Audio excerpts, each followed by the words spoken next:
Hello, everybody. Thanks for joining. My name is Ben Smith. I'm the Director of Investor Relations for Real Wealth Network. Today's going to be a good one. We're going to talk about the top 10 mistakes borrowers make and the top 10 questions that borrowers ask or that they should be asking when they're getting a loan. Today's January 30th, 2020, and we're really glad you stuck around and can join us. So let me get some house cleaning out of the way here and make sure that everybody is well aware that a week from today, Thursday, February 6th, we've got our Indianapolis, Indiana Income Property Showcase. And on Thursday, February 13th, we're doing the same thing with Houston, Texas. And whenever we bring Houston on, they also get to talk about Albuquerque because it's the same team that does both. So once again, a week from today, Indianapolis, Indiana. 2 weeks from today, February 13th. Webinars just like what we're talking about today. So looking forward to that. Hope you can join us. Just log in and join just like you did for today. All righty. And then our upcoming events on the 8th, Saturday, we've got our big East Coast Eastern Showcase. It's happening in Jacksonville, Florida. I always like to talk this one up because we only do 2 of them a year. And what's different about our Eastern events as opposed to the ones that we typically do in California, in LA and San Francisco, is that we've got everybody and their mother will be there. 14 different markets represented. Well, almost everybody. 2 properties couldn't make it, 2 markets, but 14, they're all going to be getting up on stage. They have about 25 minutes each to kind of talk about their market, go through some properties that are available, and then take some Q&A. So if you go to that, it's a great all-day kind of crash course on all of our different markets. Bring a pen and paper and try to get a decent night's sleep ahead of time just so that you can follow along. But that's a great event. It's happening on Saturday, February 8th in Jacksonville, Florida. And then the very next day on the 9th, we're doing a little tour of Jacksonville, which is sold out. So I probably shouldn't mention it, but we are doing that.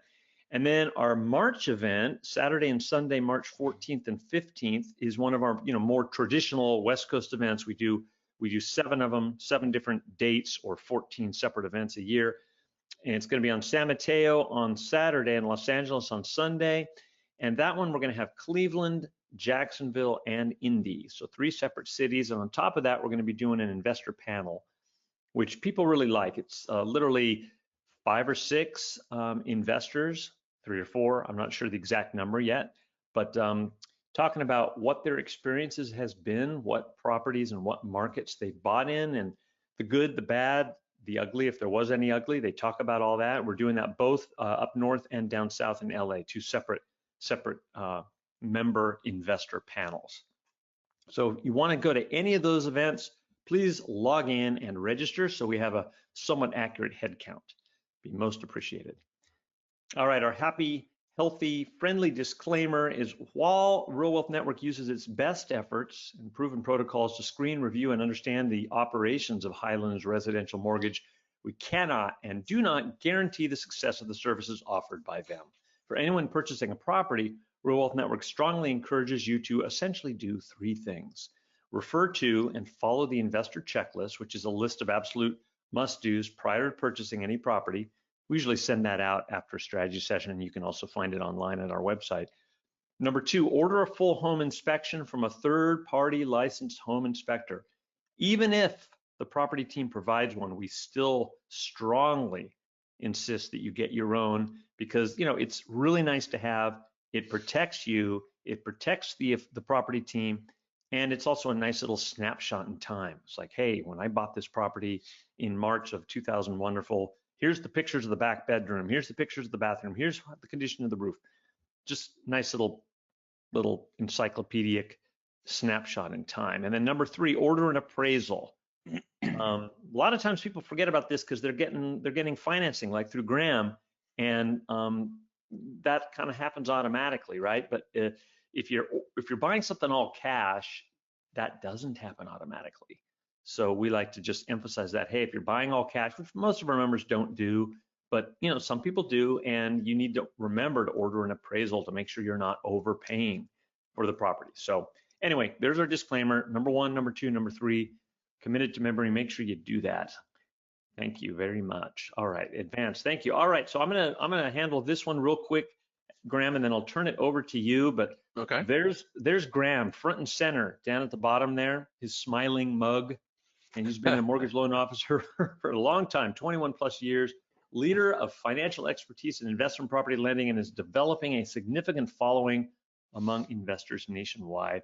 You're also a Real Wealth Network member, and you own several properties with the affiliates, with our property teams, which, I mean, for me, that means a lot. You're not just talking the talk, interest rates and inverted yield curve. You're actually an investor, and you're actually buying stuff. And you and I have had several conversations about, like, hey, what about this market? What about that market? So welcome, Graham. Glad to have you with us. Well, thank you, Ben, and I do appreciate your comments, and I do love collaborating with you. I think we've been doing that for several years now, and I think we do see eye to eye on, like you say, most properties, management companies, markets, and so forth. It's great to bounce things off you, and I appreciate it. And the rest of the Real Wealth advisors are great too, man. It's all top shelf, and it's just been a real pleasure to be a part of the organization. Kathy and grew up all the way down. It's just they're top shelf, man, and I appreciate it. So Nice. being affiliated with you guys has been a lot of fun, and whatever I can do to support, of course, I'm always here. So Cool. I guess we'll get going here. And You know what? I want to ask one thing real quick. I'm not yeah, ask. I just want to point out. I always forget to do this, but so this is give and take. So if anybody has any questions at all about lending and stuff, go ahead and type it in your GoToWebinar control panel. Most of the questions we'll get to at the end, but I'll interrupt every once in a while if something's kind of apropos to what Graham is talking about. But just go ahead and type in the question and hit send, and don't get mad if I don't get to it right away, because I've got the list of questions right here in front of me. Take it away, Graham.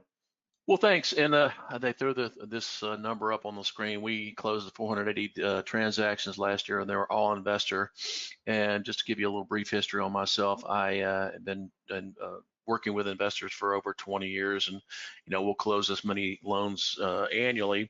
But as you mentioned, I'm also an investor too. So a lot of times when I'm dealing with a client, especially first time out of the chute, they're looking for information. They're looking for peace of mind.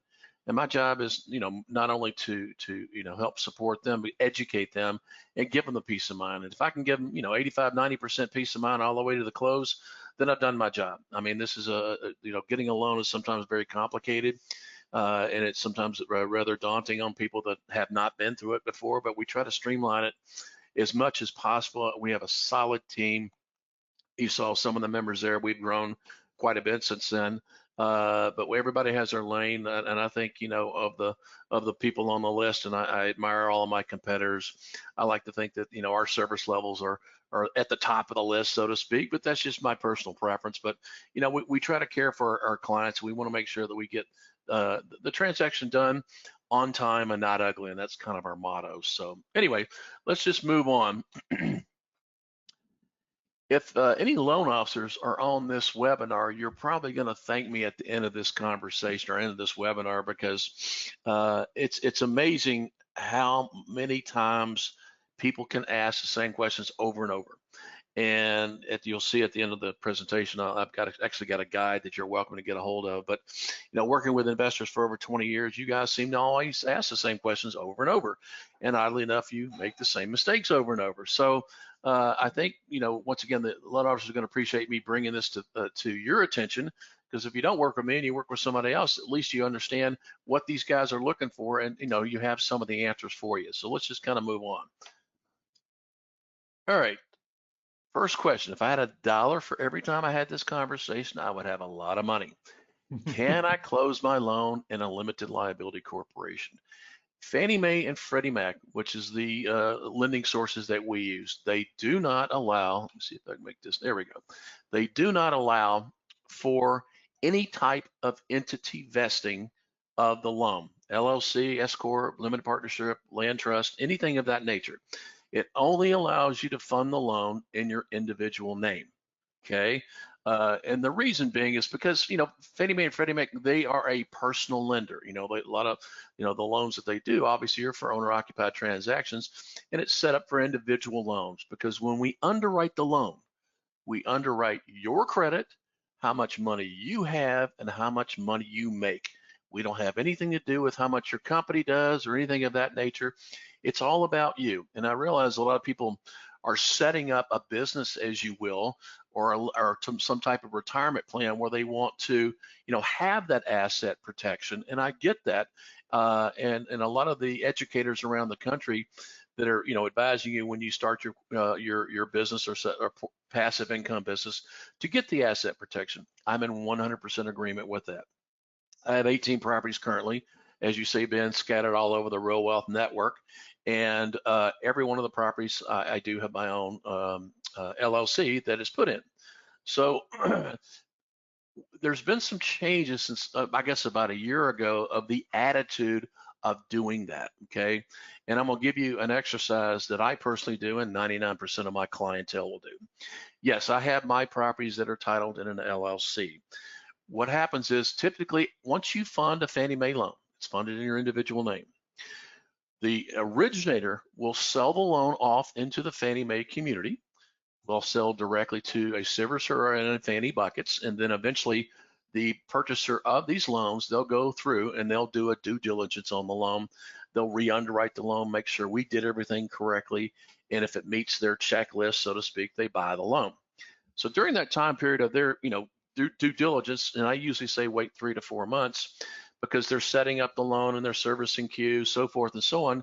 Wait for a couple of invoices to hit your desk before you make this change. But once after 3 or 4 months, go ahead and send your deed of trust and your limited liability corporation or whatever entity that you have to an attorney or an escrow officer and have them retitle it. Now, this is one of the things that I've said over the years is that you obviously don't want to pick up the phone and call the service and say, hey, guess what I'm doing today? Well, oddly enough, since about a year ago, the attitude has lightened up to the point where the services, they really just don't care. All they care about is getting their money, okay? As long as they get their money every month, they're happy. Now, are there some servicers out there that have an attitude or somebody you call that's making $8.50 an hour on the phone reading a script saying, well, sir, we may have to call that note due? Well, the chances that happen are very unlikely. I've been doing this for 20 years. I've never, ever seen a note called due. So just keep that in mind. There is a workaround to accomplish your goal, having the asset protection, but we cannot do it on the front end of funding, at least with Fannie and Freddie loans, okay? Yep. And this is just kind of a continuation. And what this really states is, and rarely do we see this, is if you have a home and you're living in, then you want to keep that home and rent it out, and then go buy another house and you want to turn that over into an LLC. As long as you stay there for at least 12 months, according to Fannie Mae, it's acceptable. So that's really what this is trying to say here. All right, can I close my loan on a family trust? And the answer is yes. As long as it's a revocable trust, Fannie Mae doesn't care, okay? Irrevocables, they do not accept. Now, what we typically will do on the front end when we're, when I'm interviewing you, you want to set everything up, we're off and running with the order house appraisals and we're moving forward through underwriting, we'll make mention, do you want to put this in a trust, okay? And if you do, you will have to forward me a copy of the trust. And a lot of people do get their feathers ruffled because, there's a lot of, personal information in the trust, and I get that. Sometimes we can do it with the certification pages. Sometimes we can't. It's gotten a little easier over the years to approve the certs versus having to ask for the full trust. But if you send that up front first, our attorneys will review it and make sure it's written in accordance to Fannie Mae, then you're fine. And we'll fund the loan in a trust. We will not charge you for an appraisal review, and we will fund it in your family trust, okay? So, okay, let me ask a quick question Sure. on that. So, normally when one's applying for a loan, John Smith's applying for a loan, then you run the FICO and the debt to income ratio and all that other normal stuff on John Smith. But if the living trust is John and his wife, Sally Sue, then does that mean you then have to run all the numbers on Sally Sue as well? No, but that's a great question. If the husband wants to do everything in his name, and in the Fannie Mae world, well, let's back up a little bit. On a primary residence in a lot of states, because of the community states, they like to see the husband and wife, as a participant in title. And even some lenders even force them to have, husband and wife on the loan. That's not necessarily true across the board. But if we underwrite just John Smith, and we are ready to go to close, and we put it in the trust, being that the wife is probably, you know, one of the trustees in the trust, we are going to have to get her to sign a couple of documents at close. Okay, so keep that in mind. There, I'm trying to think of there in Ohio, you know, I'm just thinking about some really crazy things.